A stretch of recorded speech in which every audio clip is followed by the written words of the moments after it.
Dopamine is like salt. You need it to survive, but too much of it would kill you. And the reason I say this is because this is something I'm currently learning in my own life. And I'm learning how fleeting dopamine can be, but what I want to share with you is something that I think will save you so much time on the process of you creating your dream life. It is something that will also help you not fall into the same trap that I see so many people fall into. And this is learning how to go beyond dopamine to manifest your dream life and exactly step-by-step how to do that. Welcome back to another video. My name is Aaron and I help people expand their consciousness. Now in this video, I'm going to be sharing with you the danger of dopamine, how most people are using dopamine to manifest what they want, how it's still somewhat necessary, but how do we get around needing to constantly be stimulated by more, and more. And let me first off say that dopamine is something that I think has been in our society today. We are so continuously becoming addicted to different things in our life, whether it's the dopamine spikes in our phone, whether it's the dopamine that we get from using different substances, it's the dopamine we get from different love relationships or dynamics. Dopamine is, in a way, they say the reward neurotransmitter, like the reward chemical. But that's actually not the truth. Dopamine is the anticipation chemical. It's what we anticipate. And many people in the law of attraction community, they want to manifest things into their life. They want to create things to come into their life. And a lot of times it's done from the energy of wanting. It's done from the energy of lacking, of anticipating. And I say this because I've recognized this in my own life. You might notice that I have a new studio behind me, and it's because I recently moved and I realized how fleeting some of these things are. I think that back in 2017, actually 2012, I think I was addicted to cannabis. It was something I was doing all the time. Before that, it was Adderall, or at the same time, and it was something I felt like I needed. It was something that I could do, and it would immediately change my state. And I think I was also resisting going into my own pain, maybe my childhood trauma and stuff like that. But it's interesting. After that, I think that in a way, I may have become addicted to meditation. I was addicted to this new identity shift. I was addicted to learning more about spiritual awakening, about how reality works. And I spent 3 to 5 hours a day just like doing spiritual things and being in the sun and doing these things that I think were more beneficial for me. But it's funny, after that, in 2017, I've become very intense about business. And I can absolutely see how my business has become a dopamine addiction. It is something I anticipate more. And they say that, in a way, dopamine is the molecule of more. So the molecule of more, it's like, can I have more? Because it's the anticipation of more. And just recently, I also realized this even more so because I moved to Austin, Texas. I bought a house in a cool area here downtown and then realized I want a bigger house. This house isn't big enough for me running an online business and doing all these things I want to do. So I rented out my house and I moved to another part of Austin where I have more space. And I'm in this awesome house now with all this space, but I'm realizing, am I just addicted to more? Am I just addicted to the anticipation? Once I get and have everything that I want, I know that there's going to be this drop in emotion where it's like, what do I have to look forward to now? Is it the live events? Is it this new thing?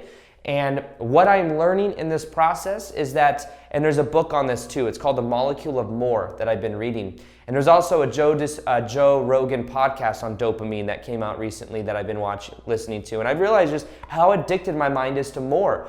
And in a way, it has helped me. In a way, the molecule of more has helped me to become successful. I became very passionate, almost addicted to my own business back in 2017. That created a lot of success. At one point, I was addicted to making YouTube videos. Created a lot of success. But guess what?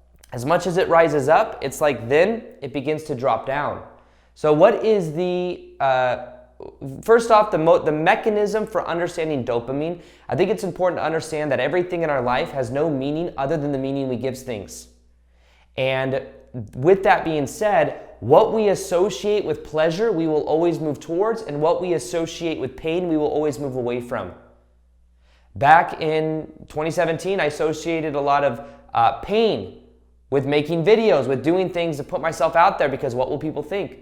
But then I switched it. I started to associate pleasure with it because I started to imagine my life, living life on my own terms. That changed everything. So what we associate pain and pleasure with is up to us. But the thing is we become addicted to where we don't realize those things are running us. Many people have some type of like porn addiction. They may be addicted to toxic relationships. Dopamine is something that's constantly going through our body, but the key to this is becoming present.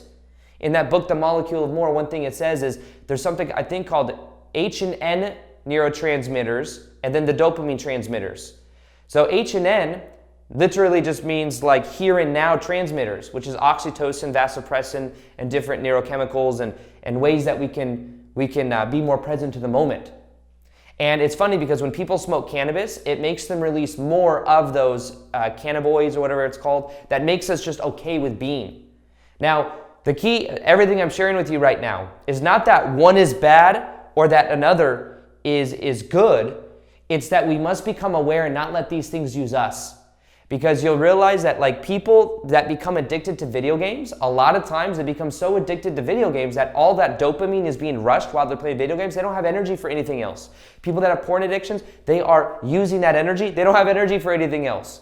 It's almost like there's a certain amount of dopamine, and when we start putting it to the things that we want or the things that actually are beneficial for us, we can use that as fuel, but the key is not let that use us. Because now that I'm in this new house, I'm realizing I got to become okay with where I'm at, not the anticipation of all this new things. Can I be here and now?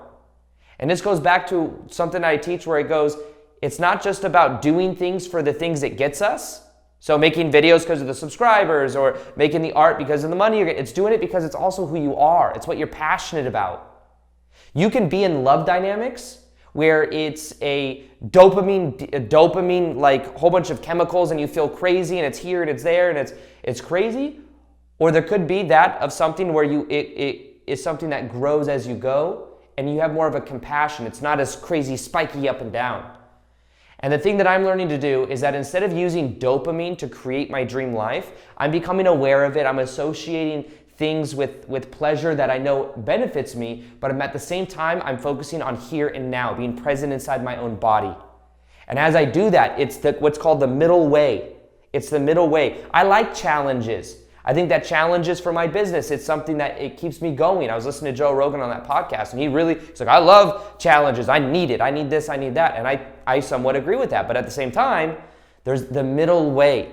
So don't let this dopamine use you by becoming aware of it. And then the step-by-step thing that you do is that you start to get more inside of your own body. You start to put the energy in your hands and your feet. I know that sounds very cliche and simple. But as you become more present here and now, a lot of times that may also bring up things to look at, like trauma. I think one of the reasons I was smoking a lot of cannabis is because it would it would take me away from having to deal with my childhood stuff.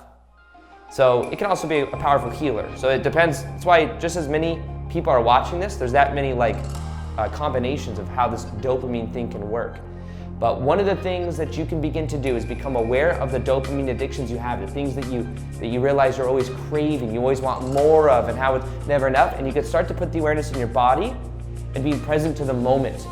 And as you do that, these two things mixed is going to be the degree to which you can really create that success in your life. So with that being said, if you guys like little short videos like this that really just get to the point, go ahead and like this video, comment below, let me know. Other than that, subscribe if you haven't already. I got a lot more videos coming out like this, and as always, I'll talk to you in the next one. Peace, much love, and namaste.